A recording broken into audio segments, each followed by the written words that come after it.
ما أجمل عندما يكون الإنسان في هذه الدنيا يتمسك بتقوى الله.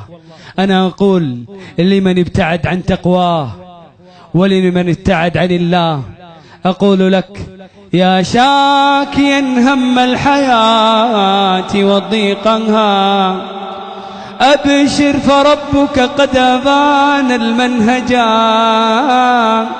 من يتق الرحمن جل جلاله يجعل له من كل ضيق مخرجا، يجعل له من كل ضيق مخرجا.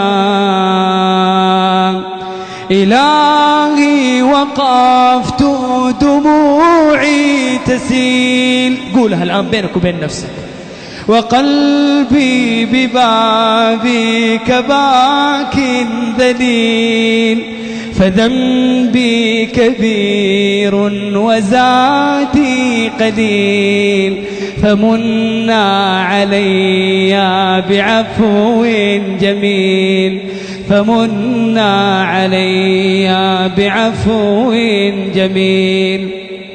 أتيت أجر خطايا السنين، أتيت إلى أرحم الراحمين، وكل اعتقاد وكل يقين بأن لديك شفاء العليل.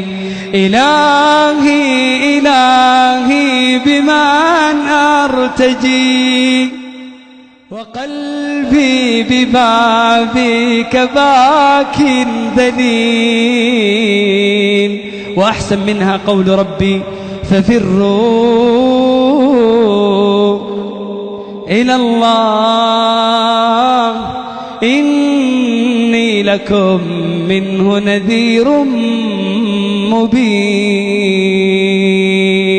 شيخ نايف بقول لك على حاجة، أنا أتوقع الشباب اللي في الجلسة كلهم، أتوقع الشباب اللي في الجلسة كلهم مستحيل واحد يتردد عن الله اللي شق سمعه وبصره.